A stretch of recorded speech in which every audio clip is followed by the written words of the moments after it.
Patuloy na nagbibigay serbisyo, pag-asa at saya. GMA Regional TV, kapuso ng bawat Pilipino.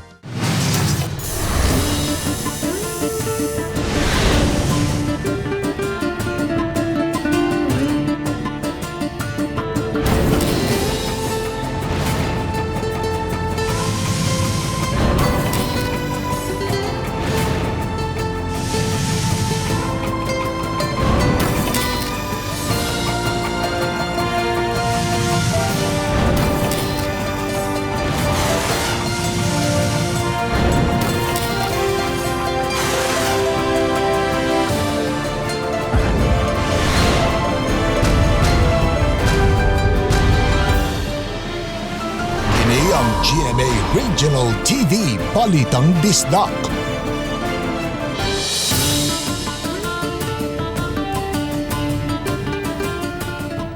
Mayong hapon na kini ang inyong GMA Regional TV Balitang Bisdak. Ang bugtong kasaligan, kasandigan o kanangpan sa mga Bisaya. Ako si Bobby Nalsaro. Nga maghatod sa labing dako ug mga nagulang balita nga mahinungdanon sa Central ug Eastern Visayas. Ako si Alan Domingo. Ako si Cecil Kibod Castro, live sa GMA Complex sa Dakbayan sa Sugbo.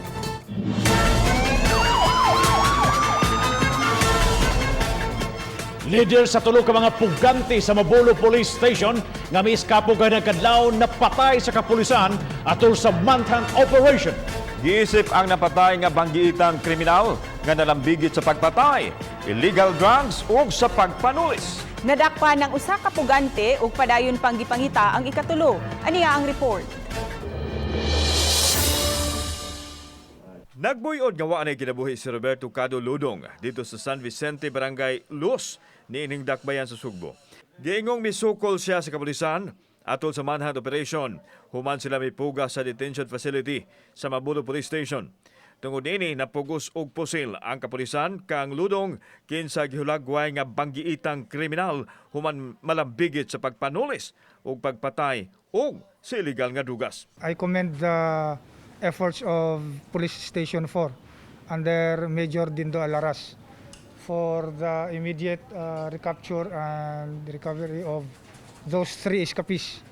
Ang kining usa nga si Badmax mo'y naigo sa tuang police operation kay sa pagdakop niya ni aksyon ug bunot man nakita niyo na may armas. Nakanindot ra gyud sa kanang cooperation sa community sir nga kanang paspas ang ilang feedback nato sa atong mga inquiries no. Especially nga kining gikuyugan ani kini silang duha is murag sakit na sa ulo pud ani nga neighborhood diri sa Barangay Luz. Samtang nasikop si Oliver Sabala Basak sa kapulisan sa laing sitio sa Barangay Luz. Apan padayon pang gipangita si Nico Bailuses. Pasado alauna ka kaninang kadlawon, mipuga ang tulo ka mga binilanggo. Kini ang detention facility diri sa Mabolo Police Station. Di nato makita mo ni ang kabilya nga rihas, no? So doon ay ginabasan diri. Mo'y gibawog ni nila. Diin sila miagi silang pag-iskapo. Gikan diri sila milusot sa luyong bahin. O ato makita kani mga gawang diri dapita, posible diri sila ni agi sa ilahang pagpuga. Nagtuo ang kapulisan nga giapil sa pagsukip sa pagkaon ang gigamit nga pagabas sa rihas kay gidid-an naman ang pagduaw gawas sa paghatod og pagkaon. Sa pagsusi ni Colonel Josefino Ligan, way ni usa ka inmate nga miangkon nga nasayod sa pag-iskapo bisan pa sa ilang kadaghan sa detention cell. Wa mo kung sa sigud.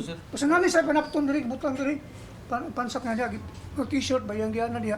Dili man lang ni sa kadlaw gigabas, gihinahinayan man. Magsanding mo to sa permit sir. Ha? Magsandi to sa permit niya baka naghabol ka. Giimbestigar na ang unom ka mga personnel sa Mabulo Police Station kung wa ba'y pagpasagad sa ilang katungdanan. Ang sa build atong isa dako mo lawas tong isa katong si Nico. Kung nagtabangay to silang tulo, makaya ra gyud nilang makuan. Igor man mahiwi nga masuksok ang ulo. Mao man to ilang gibuhat nga gawas na gani ang ulo, magawas na pud ang lawas. So, Automatic na sila nga ato ang pa-explainon kung mapapatud-an gyud nga naa sila neglect of duty, pasakaan na to og administrative na kaso. Unang higayon nga adunay nakapuga nga ma-inmate sa Mabulo Police Station. Mas istriktong protokol ang ipatuman sa mga police station sa Dakbayan aron dili na masubli ang susamang panghitabo. Kauban si Marlon Melgaso, ako si Alan Domingo. Balitang Bisdak. Napo ka mga tao, duhanin ni mga minor de edad ang gikan na nag-island hopping na rescue sa mga sakop sa Coast Guard o sa City Disaster Risk Reduction and Management Office sa Dakbayan sa Lapu-Lapu, human na kini sila makasugat og dagkong mga baon. Si Luan Mirondina sa report. Alas 11 kagabi, na-rescue sa mga sakop sa Cebu Coast Guard Substation sa Cordova ug sa mga personnel sa City Disaster Risk Reduction and Management Office ang napo ka mga tao nga gikan nag-island hopping. Matod ni Commander Alvin Dagalea, spokesperson sa Philippine Coast Guard Region 7, luwan ang mga pasahero sa motor bangka Chester 1 nga nag-island hopping sa Olango Island alas 12:30 gahapon sa udto. Apan naglisod na sila pagdunggo sa Marigondon Wharf tungod sa dagkong bawd alas 3 sa hapon. Ang kon gahapon is maayo ang panahon, so we allow them to go on island hopping. But unfortunately, ang pagbalik nila kahapon, medyo nahirapan ang Kapitan Modak ang iyang bangka. So ang gihimo nila, nagpautaw-utaw sa sila dito. Nagpaabot mo unas gyud, no? Ang nahitabo nga pito sila ka oras. Diha sa nag-utaw-utaw. Manang gisang gutom na nga hadlok pag ito sila kay dagko na magkaibaw. Human ma-rescue, gihatagan dayon og medical aid ang napo ka mga tao diin duha kanila mga minor de edad. Pulo sila taga Barangay Pahak ug luwas nga nakauli sa ilang panimay nga way na sinating mga injuries. Sa pagsusi sa RTV Balitang Bisdak sa Marigondon Wharf, adunay tripulante sa sakayan nga nagyabo og tubig nga napundo sa iyang bangka. Padayon gihapon si Epi Bulano ug kaubanan nga mobiyahe paingon sa isla sa Pangangan, bisan sa kadagko sa mga bawd. Timing-timingon lang. Ano na ba ang hangin ba? Usa sa mga pasahero, misaysay sa dagkong bawd gahapong adlaw, samtang paingon sila sa Marigondon. Kapag sakay na mo, ang resulta dako kay tanan nga bawd niya, musungsong gid ang kanang pambot nito ba nagsungsong sa kanang imbinikol, murag gid dakdak nya karon og kanang kuning ingon pastor, Lord tabangin ito mi Lord nga makarating ito mi sa amo ang padulngan Lord ba. Mao to nga safe raman gyud mi. Tungod sa kadagko sa bawd gahapon, tulo ka motor bangka ang nangaguba. Apan bisan pa man sa nasinating kusog nga hangin ug bawd, ubay-ubay lang gihapon ang nangaligo usab sa dagat. Tungod kay way gi-issue nga gale warning ang Pag-asa, giklaro sa Coast Guard ug sa Local Disaster Risk Reduction and Management Office nga tugutan gihapong makabiyahe ang mga gagmay sakayan paingon ngadto sa isla. Apan kansilado ang tanang mga island hopping activities karong adlaw. Pagkakaroon mo pa gale warning, apan proactive na lang ang atong gibuhat na wala na tayo sure magkay island hopping aron sa paglikay sa disgrasya. Uban ni Godfrey Rilien, Luan Mirondina, Balitang Bisdak. Tungod sa kanunayang pagwanuan nga musangpot sa pagbaha, mayor sa Dakbayan sa Talisay, may pahinumdom sa mga barangay officials sa katungdanan nila ang pagsiguro nga sakto ang paghipos sa mga basura. Ang report ni Femari Dumabo. Hinungdan nga dinhi sa barangay Kansong sa Dakbayan sa Talisay, kining mga kawani sa barangay na busy sa paglimpyo sa mga kanal kaganihang buntag. Gituga di Kansong Kapitan Vic Oberes nga kanunay nila kining gihimo. Apan niyang giangkon nga problema gyud nila ang kagamay sa drainage. Kada adlaw gyud natay ibutang tawo mga 7 na kabuok. Karon kalikayan ang kuan ang flood. Problema mo gud kay gamay-gamay na atong kuan bitaw drainage system bitaw. Kinahanglan ipadak-an siya. So usa na sa iyong kuan Oh, kay do naman tay 50 million nga budget. Sa pagbaha sa miaging mga semana sa Dakbayan sa Talisay, sagad sa hinungdan nga nakit-an sa City Solid Waste Management ug Action Agad Team ang mga basura nga sagad nakabara sa drainage. Kami lang sa city, what we can assure you is that we have a team. We have a task force in place to clean after the basura in the city. You can be assured of a city government that will clean. A city government kung magbaha na naas kadalanan ng limpyo para dili mo baha dayon. May pahinumdum ang mayor sa publiko sa ilang responsibilidad sa saktong paghipos sa mga basura. Ilabi na nga lisod pa karon ang pagpatuman sa massive river o coastal cleanup drive. Uban ni Renante Quiñones. Ako si Femari Dumabok. Balitang Bisdak. Formal nang gilusad ang Eco-Fence Project sa Mandaue City sa may Butuanon River haduol sa karaang damsay. Gihimo ang seremonyal nga pag-inaugurar sa proyekto ni atong Biyernes nga gisaksihan ni Environment Secretary Roy Cimatu. Ubos sa proyekto gikural ang kilid sa sapa sa Butuanon. Apan inay sa naandan nga kural, Eco-Fence kini nga gibutangan og mga tanaman aron mapugnan usab sa pagbaha ug pagdahili.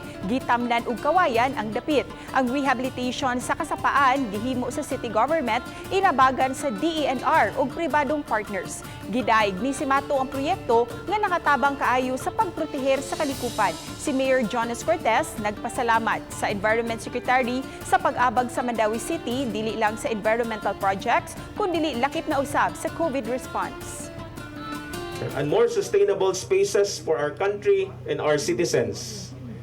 This is one of the first steps we take for Mandaue. The man who touch our lives positively, not just on environmental issues, but as well as health issues.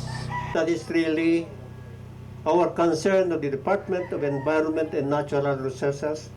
We are restoring the rivers and the creeks and the waterways as what we are doing now in Manila Bay, what we have done in Boracay, and all the rivers in our country.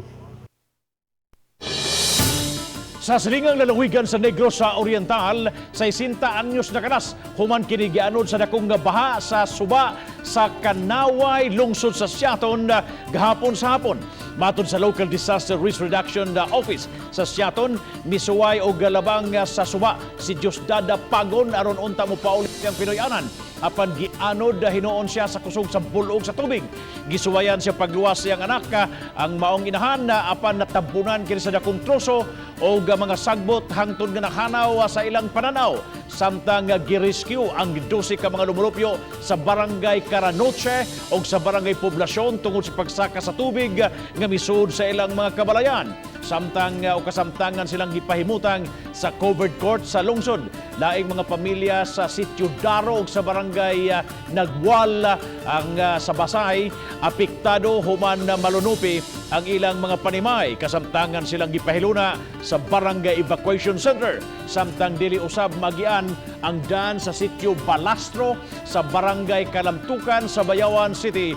Human makankan ang yuta ilawom sa dam na tungod sa pagkaguba sa riprap sa kilid dinhi. Apektado ang panimay sa Banang Agripante. Ang baha og landslide da sa way hunong nga uwan-uwan kaya mugna sa bagyong Kinta.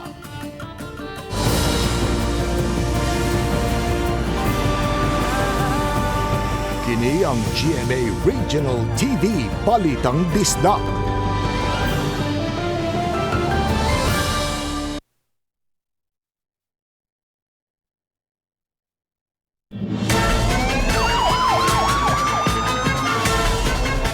Halos kadungan niya itong nakita ang lawas sa babae sa Talamban, Cebu City.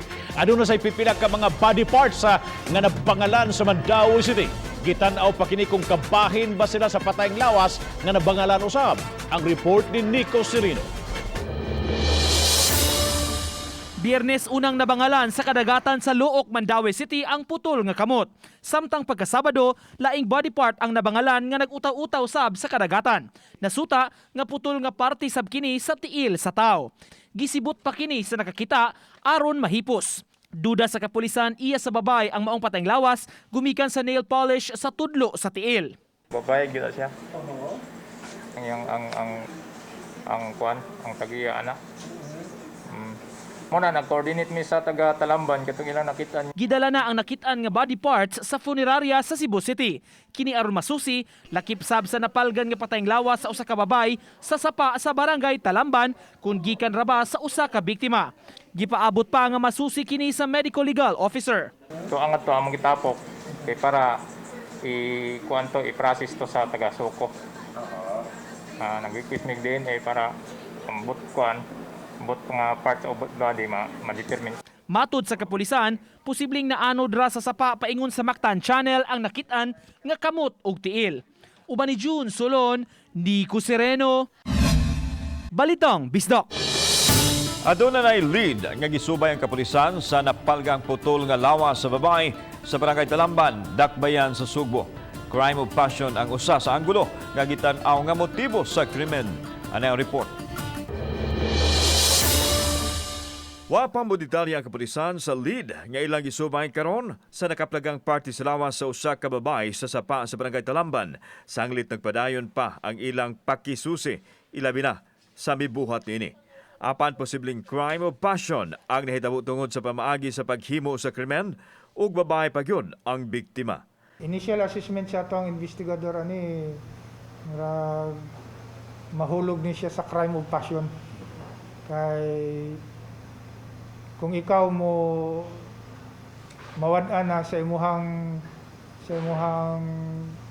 kaugalingon, mapawong na ka tungod sa imuhang kalagot sa usa ka tawo, mapawong na ka mo, the devil will come in.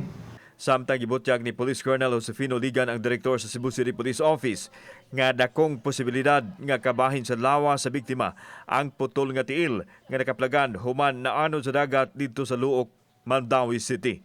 Nasa'y putol nga kamot nga napalgan apan dako ra kuno kini.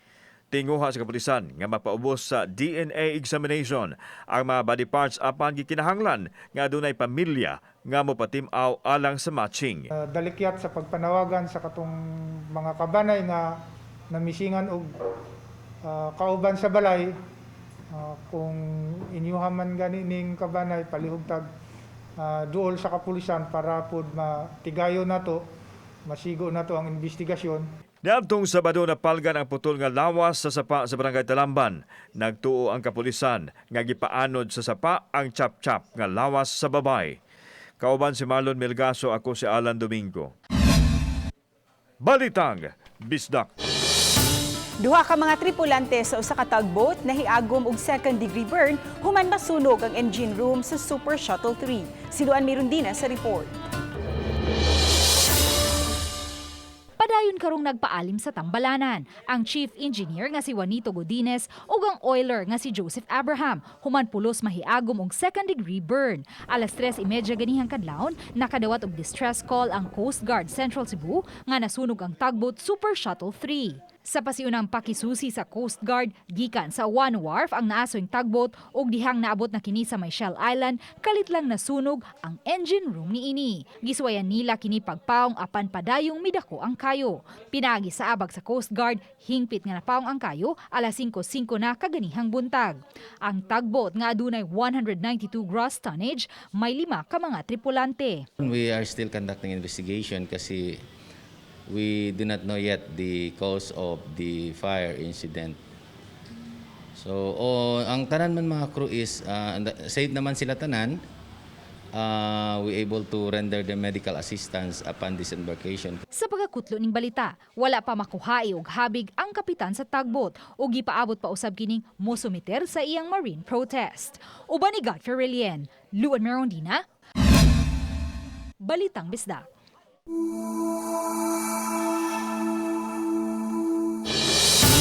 Giduaw ni Talisay Mayor Samsam Gulyas ang mga samaang publiko sa Dakban Talisay aron makita ang kahimtang nini sa dili pa kini siradan. Adunay live report si Faye Marie Tumabok FM.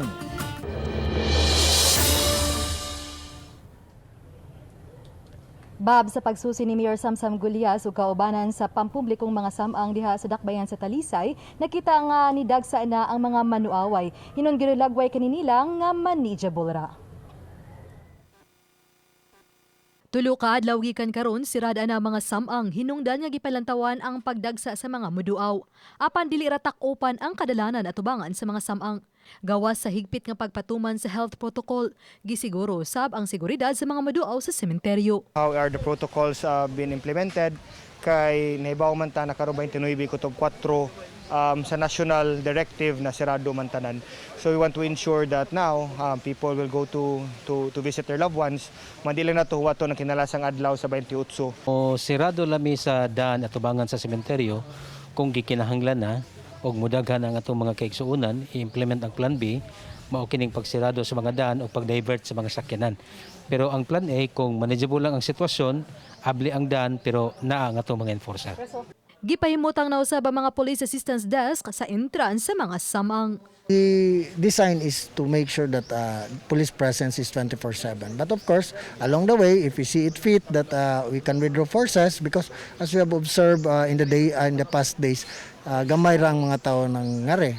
Bisan kun sirado kini mga samang sugod karong 29, apan aduna gid gihapi mga tag-iya kun tagtungod ini mga namatay dinhi sa Tangke Cemetery nga buot pasugan ang mga nicho sugod sa Nobyembre 1 ug sa Nobyembre 2. Gani kining duha ka mga lalaki sud na sa duha ka semana na naud og linya sa kuryente alang sa pasuga.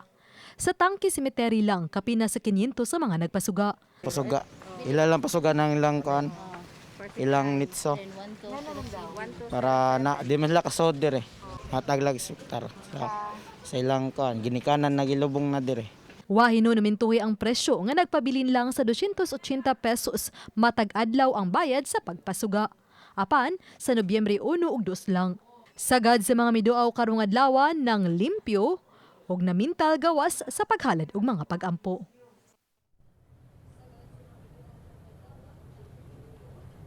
Bab sa pagduaw sa mga samang, pahinumdum sa kapulisan nga padayong gidili ang pagdala og mga ilimnong makahubog playing card sud sa samang. Lakip na usab ang mga pagvideo kay op bisan unsa pang pagsaba-saba sud sa samang. Ilabi na usab nga gidili kining pagdala og mahait nga nagiban armas ug illegal nga drogas. Daghang salamat, Fee Marie Dumabok, sa imong live report.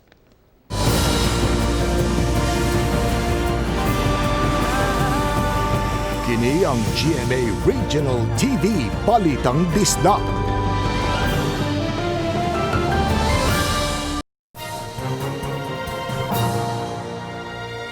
Mayong adlaw, ano ang pinakaulahing kalambuan sa dagan sa panahon? Ang bagyong Sikinta nga may international name nga Mulabi, human kini makamugna og 5 ka landfalls sa mga lugar sa Albay, Quezon Province, Marinduque, Oriental Mindoro. Nakagawas na kini sa landmass sa Southern Luzon o kasamtangang na kini may mutang sa West Philippine Sea. Kung dili nimo siya biyang gikusgon og direksyon sa paglihok, gipaabot kini nga makagawas sa Philippine Area of Responsibility ugma sa buntag adlawng Martes. Samtang ang nahibiling bahin sa Visayas, lakip na ang probinsya sa Sugbo, Bohol, Siquijor, Negros Oriental ug Eastern Visayas, makasinati o madagumon nga kalangitan, inubanan kining hinay ngadto na sa kasarangan ug usahayng kusog nga mga pag-ulan sa panahon nga dunay pagpanugdog o kilat nga posible kining makamugnag baha og dahili sa yuta tungod sa trough or extension sa typhoon nga Sikinta og tail end of a cold front. Busa mga kapuso, padayong magmonitor sa mga thunderstorm advisories ug heavy rainfall warnings nga i-issue sa Pag-asa, Visayas. Para sa kahimtang sa hangin ug kadagatan, kasarangan ngadto na sa kusog nga hangin ug ang kadagatan kasarangan ngadto na sa dagko ang pagbalod delikado sa mga gagmayng sakayang pangdagat. Para sa dugang detalye, mahimong mobisita sa among official website www.bagong.pagasa.dust.gov.ph o sa mga social media accounts sa Pag-asa, Twitter, Facebook o YouTube. Maukad itong pinakalahing kalambuan sa dagan sa panahon, gikan rin sa botan sa Pag-asa Mactan, Pag-asa Visayas, DOST, Al-Kiblat, mayong hapon.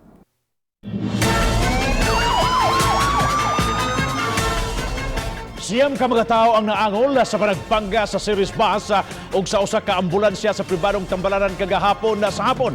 Ang bus gikan kini Cebu City Hall samtang ang ambulansya nagagikan sa General Maximum Avenue. Mga sakay sa ambulansya ang pasyente, doktor, nurse ug laing kauban ug ang driver nini. Silang tanan gidaas tambalanan. Samtang adunay upat ka mga sakay sa series bus, lakip na ang driver ug ang konduktor ang gidao usab sa tambalanan. Gipadayag sa driver sa series bus nga si Benedicto Caldoso nga hinay ra yang pagpadagan og mipadayon sanglit green signal pa man. Apan wa siya makabantay kay hinay usab ang siren sa ambulansya. Misway pa siya og likay apan mibangga na kanila ang ambulansya.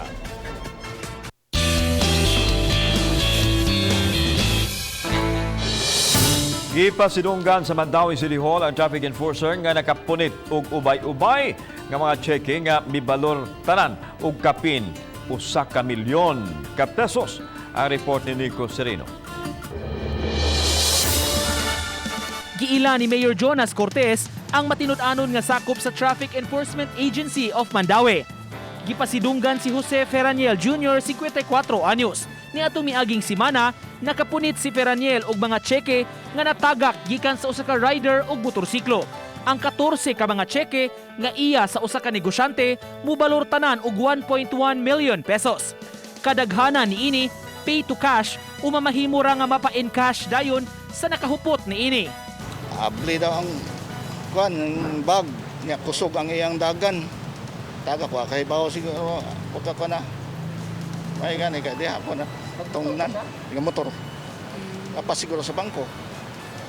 Mga alas 3 na god. 13 ka tuig na nga enforcer si Ferraniel nga mapasalamaton sa pahalipay nga gihatag sa mayor. Kinisab ang gipahimug-atan sa iyang labaw ang importansya nga mamahimong sinsero ug matinud-anon sa serbisyo. Balik yun, di man to kuya ko sa nakapainisan na ito mga presyo kita. Ano nga ito, ibalik sa natong dan. O kinsay tagiya. Kuya ko sa na kwarta ko na. Ano din na ito mga hilatan dili ato As a frontliner sa sa PhilGud, kami yung una makita.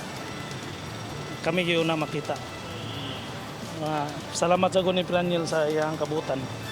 Uban ni June Solon, Nico Sereno, Balitang Bisdak. Sa silingang lalawigan sa Negros Oriental, sa labing unang higayon, nakatala og 23 ka mga bag-ong kaso sa COVID-19 ang Negros Oriental Provincial Health Office. Ang pagsaka sangputanan sa local ug community transmission. Si Chelo Valiena sa report. Labing daghang COVID-19 cases natala sa Gihulngan City tungod sa dugang 11 ka kaso. Lakip sa natakdan sa virus ang pipila ka kawani sa City Hall ug mga health workers sa Gihulngan District Hospital. Tungod niini gi-lockdown karon ang Gihulngan City Hall karong adlaw. Gipailawom usab sa enhanced community quarantine ang tibok barangay poblasyon sugod karong adlaw. Gi-lockdown na ang District Hospital niadtong Sabado ug Domingo aron i-disinfect. Misunod ang Zamboanguita tungod sa 7 ka bag-ong kaso nga pulos natakdan. Adunay 2 ka bag-ong kaso sa Bayawan City ug sa lungsod sa La Libertad nga natakdan sa frontliner ug sa tiguwa nga babae nga namatay sa COVID-19. Adunay tagsa ka kaso sa Basay ug sa pribadong tambalanan. Ingon ko this is the highest because we had no positives for 4 days. Gidungan bitaw niyang Negros Oriental before magod staggered.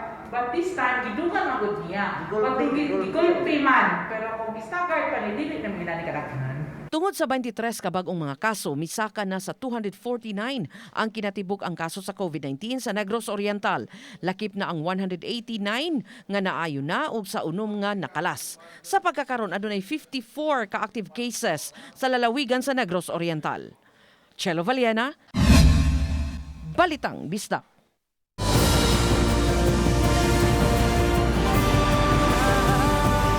Kini ang GMA Regional TV Balitang Bisdak.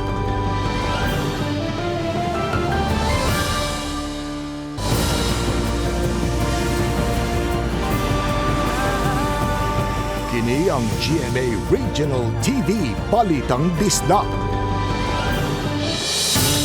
Tulog ka mga pulis sa community precinct sa kung substation sa Talisay City Police Office gi-reactivate na pagbalik. Ang report ni Fee Marie Dumabok. Nagpasabot kini nga mahimo ng direktang mupadangat og reklamo ang mga molupyo sa maong mga police precinct o dili na kinahanglang motuyo pa adto sa police station diya sa barangay poblasyon. Mas daghan na usab nga mga pulis nga magroving sa mga lugar nga sagad dagsaan og mga tawo. Si Police Major Gerard A. Spilari, Pangulo sa Talisay City Police Station, nangulo sa kalihukan nitong Sabado sa buntag at tubangan sa presensya sa mga kapitan sa Barangay Lawaan 1, Tangke ug Bulacau. Kahinumduman nga sa miaging tuig gitukod ang 3 ka substation. Apan niadtong Marso ning tuiga, gihimo kining barracks alang sa mga personnel nga moy nihimo pag checkpoint og contact tracer tungod sa pandemya dala sa COVID-19. Commander's decision that we should reactivate the PCP seeing the downtrend of COVID and of course the need to continue our momentum against crimes and illegal drugs. So we see it fit now. Gihangop kini ni Talisay City Mayor Samsam Gulyas ilabi na nga daghan ng mga tawo sa kadalanan. Dako na ko ng kalipay na gibalik na ang tulo ka PCP. It means that we're putting police services closer to the people. Police visibility is there and to implement all the minimum health protocols that have to be implemented. Gipasalig ginoon sa kapulisan kadto nagyahapoy mga pulis nga magpabilin sa mga control points sa dakbayan sa Talisay. Uban ni Renante Quiñones, ako si Famary Dumabok. Balitang Bisdak. Patay ang usa ka motorcycle riders ug samdan sab ang usa gumikan sa pinagbangga sa duha ka mga motorsiklo sa National Highway sa lungsod sa Corilla, Bohol. Sa taho sa Corilla Police Station, maalas 6:20 sa buntag niadtong Sabado. Nagkabangga ang mga motorsiklo nga gimaneho ni Terso Patigdas, 46 anyos, residente sa barangay Danahaw, Clarin o Jimar Hanya, 21 anyos, mulupyo sa barangay Poblasyon 2 sa Tagbilaran City. Si Patigdas paingon sa Tagbilaran samtang si Hanya paingon sa Pikas direksyon dihang nahitabo ang insidente. Nangalagpot ang duruha gikan sa ilang mga motorsiklo ug nakaangkon og mga samad sa kalawasan. Dead on the spot si Patigdas samtang si Hanya gidala sa ospital.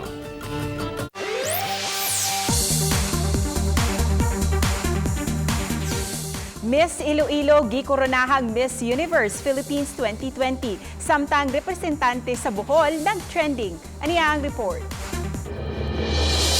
Miss Universe Philippines 2020 is Miss Iloilo! Midaog isip Miss Universe Philippines 2020 ang 23 anyos nga si Rabia Mateo sa Iloilo City. Si 2019 Miss Universe Philippines Gazini Ganados ang nagbutang sa Filipina crown sa iyang successor. Gihimo ang pageant sa Baguio City under new normal conditions nga giere dinhi sa GMA Network. Milutaw ang Ilongga Beauty out of 46 candidates and 16 finalists nga nag-indigay sa pagrampa sa nagkadaiyang segment sa kompetisyon. Apil na niini ang swimsuit, evening gown o question and answer portion. Gipangutana si Rabia kung kinsang Pilipino ang gusto niyang ibutang sa bagong paper currency.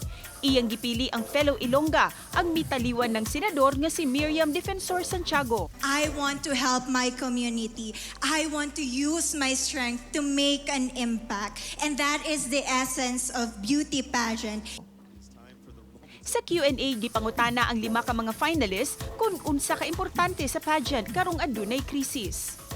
Graduado sa physical therapy si Rabia nga usa ka cum laude ug education advocate usab. Ilongga ang iyang inahan ug Indian ang amahan nga dugay na niyang waig kita. Gideklarar nga first runner-up si Maria Isabela Ismael sa Parañaque, second runner-up si Michelle Gumabaw sa Quezon City, si Pauline Amelink sa Bohol ang third runner-up ug si Kimberly Hackinson sa Cavite ang fourth runner-up. Si Rabia ang murepresentar sa Pilipinas sa International Miss Universe pageant. Samtang nahimong trending topic sa social media ni atong Webes si Miss Bohol Pauline Amelinks, 24 anyos. Sa one-on-one preliminary interview sa wa pa ang coronation night, nakuha ni Amelinks ang atensyon sa online community o pageant fans dinhi sa Pilipinas, kumikan sa iyang pagtubag sa mga pangutana nga gibato sa mga panel of judges ngadto kaniya. Gani ang Filipina-Belgian model nga si Amelinks maoy nakakuha sa 4 sa siyam ka mga awards, lakip na ang Most Beautiful Face Award. Cecil Kibod Castro, Balitang Bisdak. Mga kapuso, inyo makita kining mong episode sa official website sa GMA Regional TV sa www.gmaregionaltv.com. Bisitahaw sabang atong official YouTube channel GMA Regional TV ug i-click ang subscribe button alang sa mga init ug nagunang mga balita ug kasayuran gikan dinhi sa mga rehiyon. Daghang salamat sa mga kapuso nato apil na ang nasa gawas sa nasod nga nikisayon sa mga dagko ug mga nagunang balita sa rehiyon. Ako si Alan Domingo. Ugi ka namang tanan dinhi sa Central ug Eastern Visayas, ako si Cecil Kibod Castro. Ang inyong balita, ang among balita kay matag lokal nga balita mahinungdanon. Kini ang inyong GMA Regional TV Balitang Bisdak. Buong puso para sa Pilipino. Ako si Bobby Dalsaro ug sa 60 ka adlaw na lang Pasko na. Mayong hapon mga kapuso.